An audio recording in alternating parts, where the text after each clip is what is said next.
Hello, good morning everyone. Welcome again to the online portal of chemistry. In the last video of carbonyl compound, we have discussed about the general methods of preparations of aldehyde and ketones. I think you are very perfect to understand that topics. Now, today is the fourth part of the carbonyl compound, in which we are going to study first of all the physical properties of carbonyl compounds. Okay, let's start the topic, physical properties of carbonyl compound, in which first of all the first point is physical state.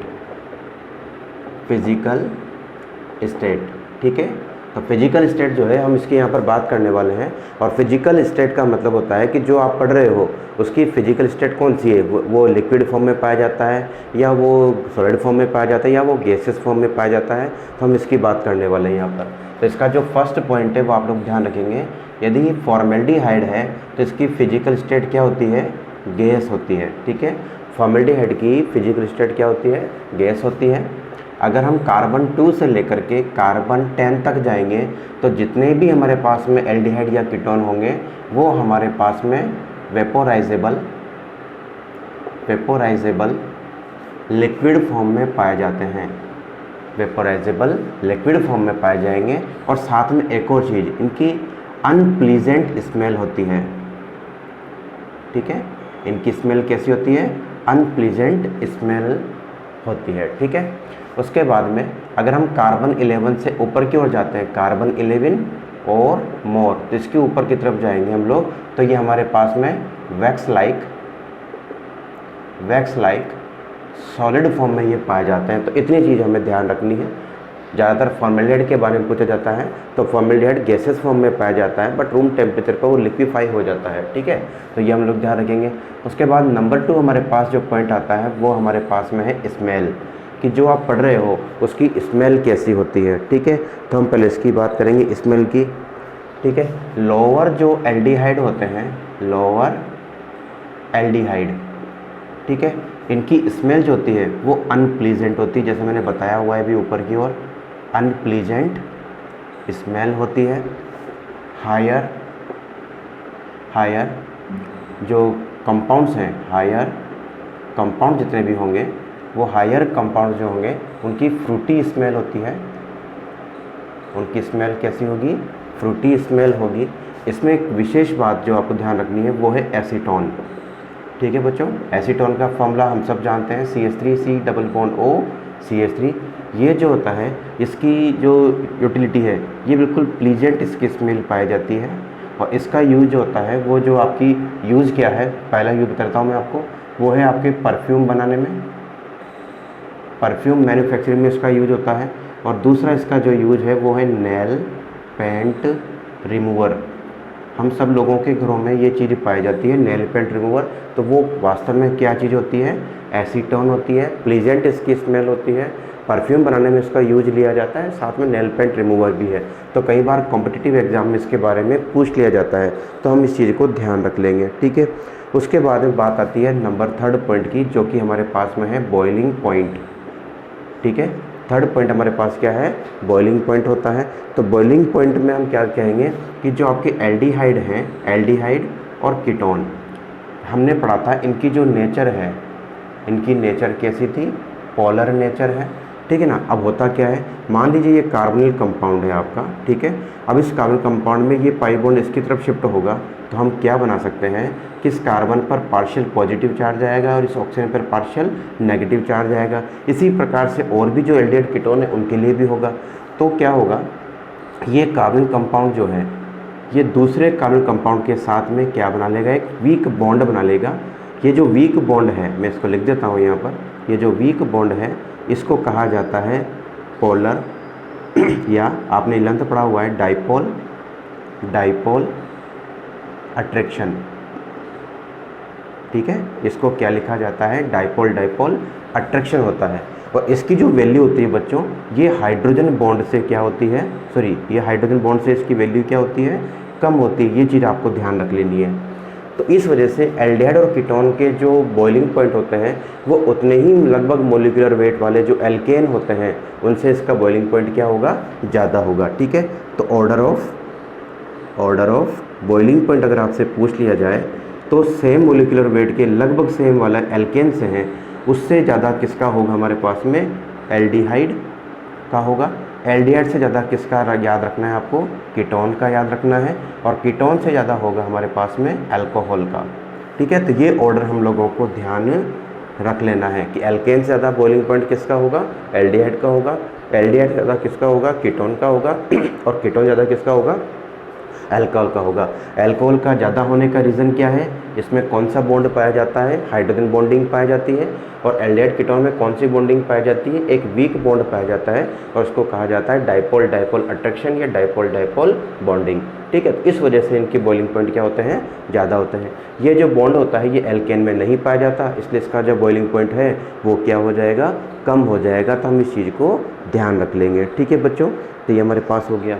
और मैंने बता ही दिया aldehyde के comparison में ketone का boiling point क्या होगा, ज़्यादा होगा। फॉर एग्जांपल आपको दिया हुआ है प्रोपेनेल CH3CH2CHO, और उतना ही मोलिकुलर वेट हमारे पास एसीटोन का है CH3C double bond O CH3। आप देखेंगे दोनों के अंदर जो है 3-3 कार्बन है, एक कार्बन ग्रुप आ गया। और कोई आपसे पूछ ले कि इन दोनों में से किसका बॉइलिंग पॉइंट ज़्यादा है, तो आप ऑब्वियसली बता देंगे कि एसीटोन का जो बॉइलिंग पॉइंट है वो इस प्रोपेनेल के कंपैरिजन में क्या होगा, ज़्यादा होगा। ठीक है ना, और क्यों होगा, क्योंकि इसके अंदर जो बॉन्ड स्ट्रेंथ होती है, डाइपोल डाइपोल अट्रैक्शन की जो स्ट्रेंथ है वो इसकी क्या होगी, ज़्यादा होगी। तो रीज़न भी अगर पूछ लिया जाए तो in the acetone molecule the dipole dipole attraction value is greater than as compared to propanal, therefore acetone have more boiling point than propanal. तो ये हम लोगों को रीज़न ध्यान रख लेना है। ठीक है बच्चों, तो ये बात आपको समझ में आ गई, तो रीज़न मैंने आपको बता दिया।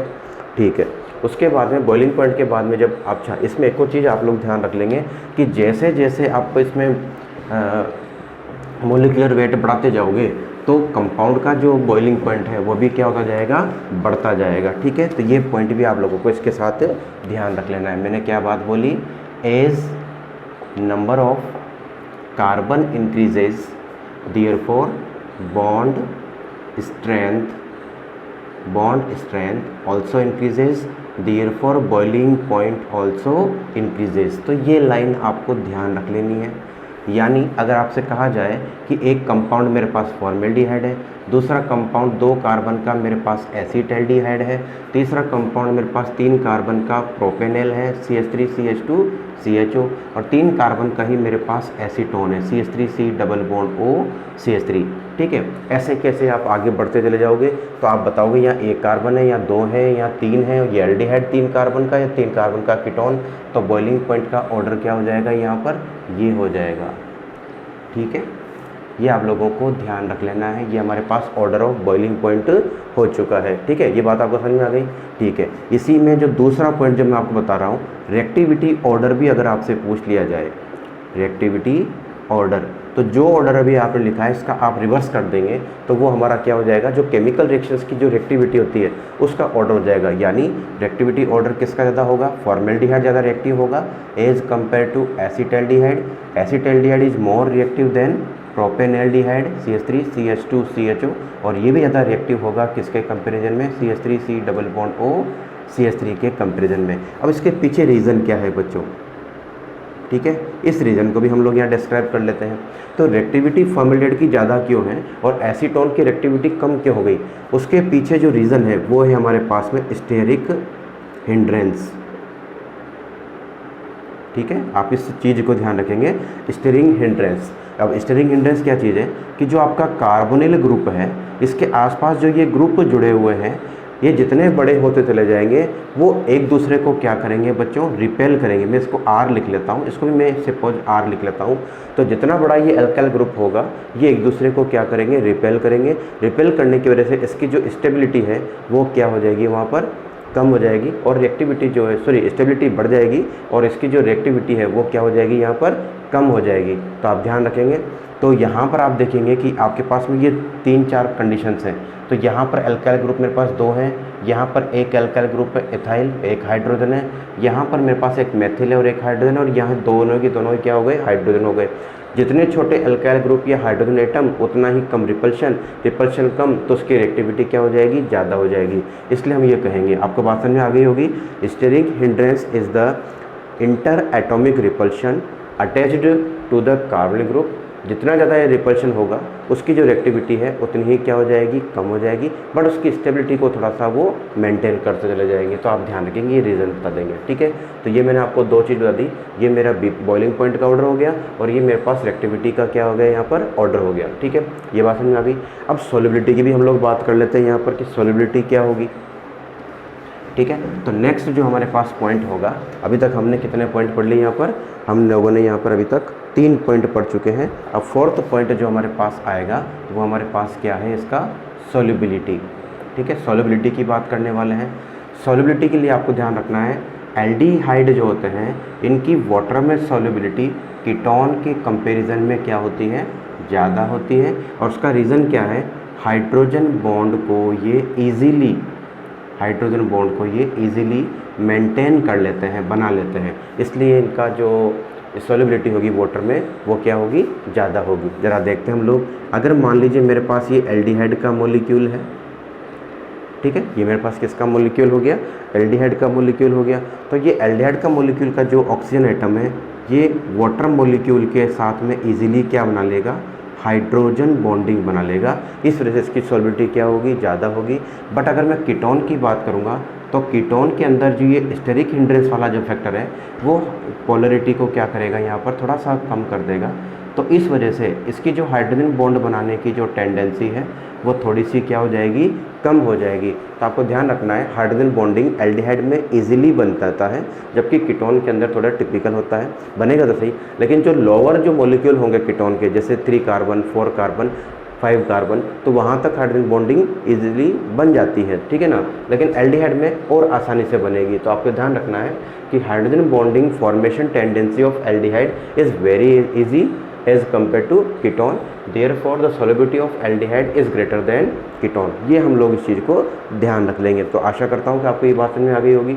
और जैसे जैसे इसका नंबर ऑफ कार्बन बढ़ते जाएंगे तो सॉल्युबिलिटी क्या हो जाएगी, कम हो जाएगी। तो आप इसमें एक और चीज़ ध्यान रखेंगे, वो क्या चाहिए हमारे पास में, अगर कार्बन का नंबर बढ़ेगा तो आपकी सॉल्युबिलिटी क्या हो जाएगी, वहाँ पर कम हो जाएगी, ठीक है ना।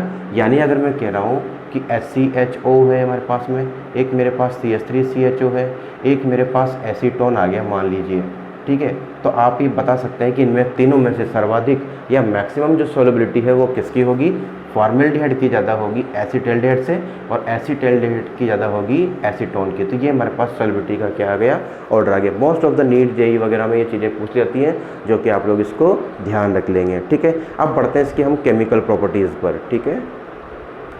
तो बच्चों अब हम बात करने वाले हैं chemical properties of carbonyl compound. तो ये बहुत इंपॉर्टेंट टॉपिक है, आपके बोर्ड एग्जाम में यहाँ से क्वेश्चन आने की बहुत ज़्यादा चांसेज हैं। तो आप इसको ध्यान से समझेंगे, कोई प्रॉब्लम होती है तो आप लोग ऑब्वियसली में से पूछ सकते हैं, ठीक है। तो यहाँ पर जो केमिकल प्रॉपर्टीज़ है एल्डिहाइड और कीटोन के लिए, उसको 4 कैटेगरी में डिवाइड किया हुआ है, ठीक है। उसमें सबसे पहले जो हम लोग पढ़ेंगे, ए पार्ट जो इसका होगा वो हमारे पास हो जाएगा केमिकल रिएक्शन ड्यू टू, या यूँ कह सकते हैं न्यूक्लियोफिलिक एडिशन रिएक्शन, ठीक है। ये वर्ड जो है आपने 11th क्लास में पढ़ा होगा, बहुत इंपॉर्टेंट है। अगर आपसे कोई पूछे कि जो एल्डिहाइड और कीटोन होते हैं उनकी केमिकल रिएक्शन किस तरह की होती है, वो न्यूक्लियोफिलिक सब्स्टिट्यूशन होती है, इलेक्ट्रोफिलिक सब्स्टिट्यूशन होती है, या न्यूक्लियोफिलिक एडिशन होती है, या इलेक्ट्रोफिलिक एडिशन होती है, तो आप वहाँ पर बेझिझक बोल देंगे कि इनकी जो केमिकल रिएक्शन होती है एल्डिहाइड और कीटोन की, वो मेनली किसको फॉलो करती है, न्यूक्लियोफिलिक एडिशन रिएक्शन को फॉलो करती है। तो वेरी इंपॉर्टेंट लाइन है, आप ध्यान रखेंगे। उसके अलावा जो सेकेंड इसका पार्ट है वो हमारे पास आ जाएगा इसका न्यूक्लियोफिलिक एडिशन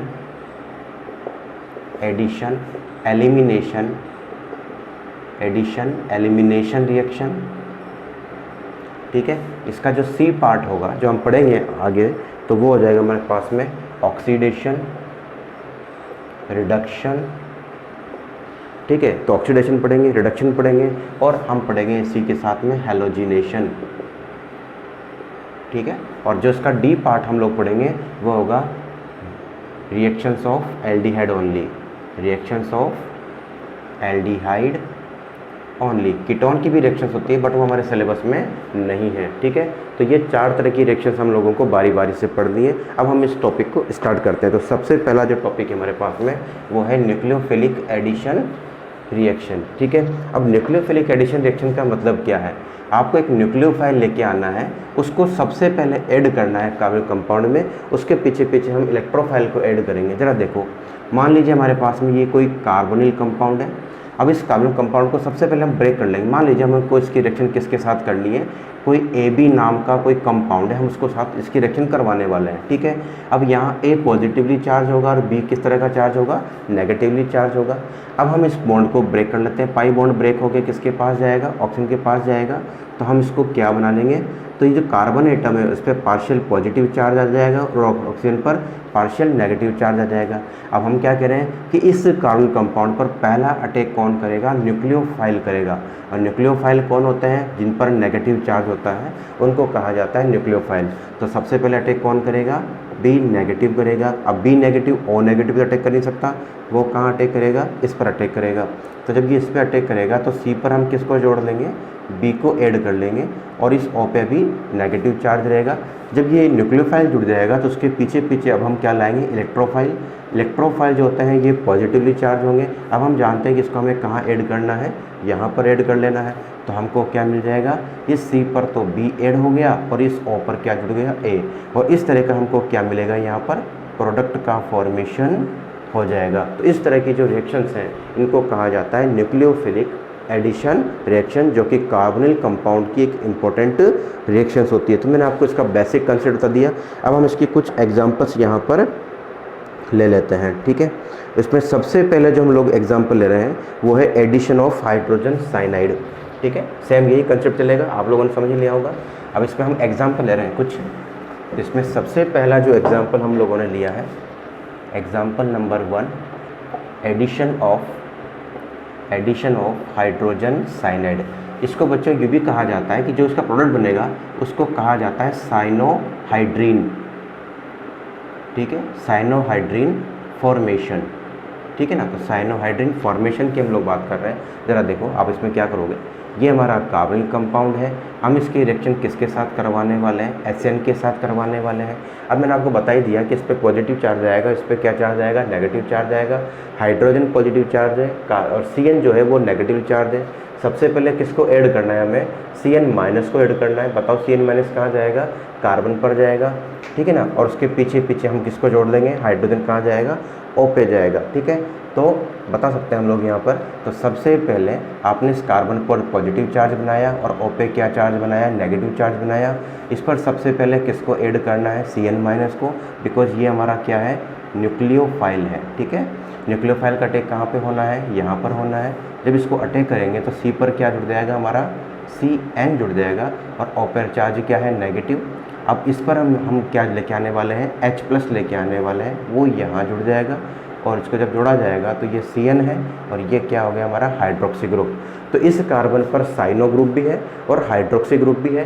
देयरफॉर इस कंपाउंड को क्या कहा जाता है, साइनो हाइड्रीन जो है वो कहा जाता है। आप लोग ध्यान रखेंगे, अगर एग्जाम में आपसे कह दिया जाए कि एसिटाल्डिहाइड साइनोहाइड्रीन का फॉर्मेशन कैसे होता है, how can you prepare acetaldehyde cyanohydrin, तो एसिटाल्डिहाइड साइनोहाइड्रीन बनाना है। जैसे मान लो मैंने कहा एसिटाल्डिहाइड साइनोहाइड्रीन बनाना है, तो उसके लिए मुझे क्या लेना पड़ेगा, यहाँ पर एसिटाल्डिहाइड लेना पड़ेगा, CH3 C double bond O और ये H, ये हमारा कौन सा मॉलिक्यूल हो गया, एसिटाल्डिहाइड मॉलिक्यूल हो गया।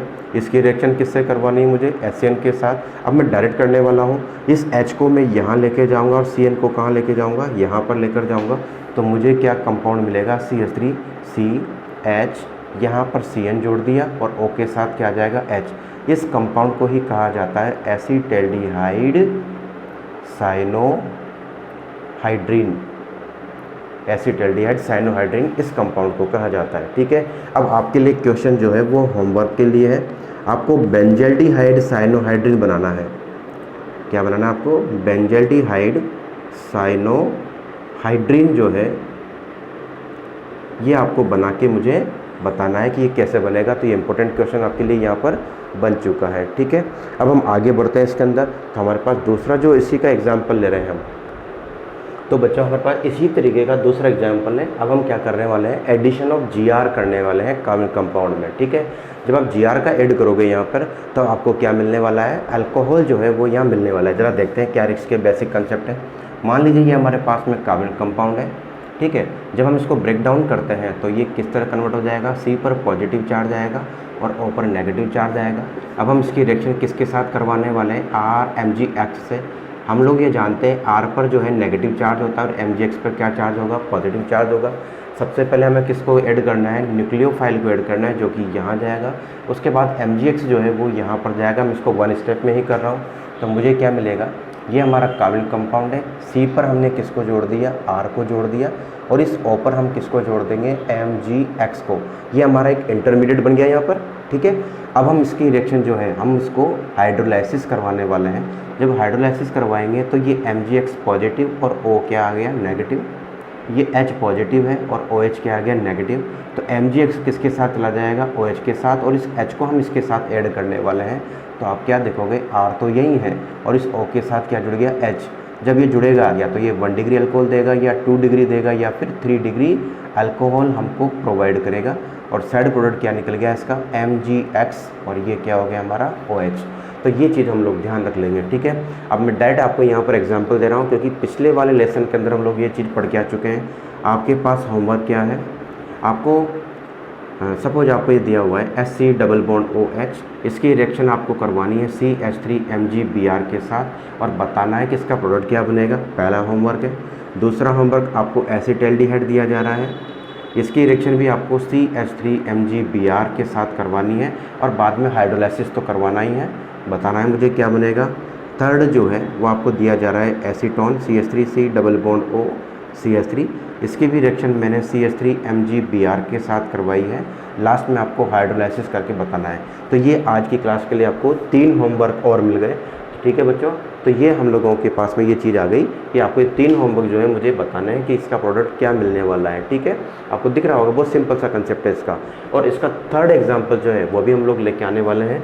थर्ड एग्जाम्पल क्या है, ज़रा वो भी देखो। थर्ड एग्जाम्पल में हम लोग क्या करेंगे कि जो कार्बन कंपाउंड है उसके अंदर हम सोडियम बाईसल्फाइड का एडिशन करेंगे, ठीक है। थर्ड एग्जाम्पल हमारे पास क्या हो गया, एडिशन ऑफ सोडियम बाईसल्फाइड। मैं नाम बोल रहा हूँ, फॉर्मूला सामने आ चुका है, सोडियम बाईसल्फाइड, ठीक है ना। तो इसको हम ऐड करने वाले हैं, ठीक है। अब ज़रा देखेंगे, ये हमारा कार्बन कंपाउंड है, इसके साथ रिएक्शन किसकी करवाने वाले हैं, NaHSO3 की करवाने वाले हैं। हम लोग ये जानते हैं कि जब ये ब्रेक डाउन होता है तो ये Na+ है और ये HSO3- है, और हम ये जानते हैं कि ये यहाँ पर शिफ्ट होगा तो ये नेगेटिवली चार्ज होगा और ये पॉजिटिवली चार्ज होगा।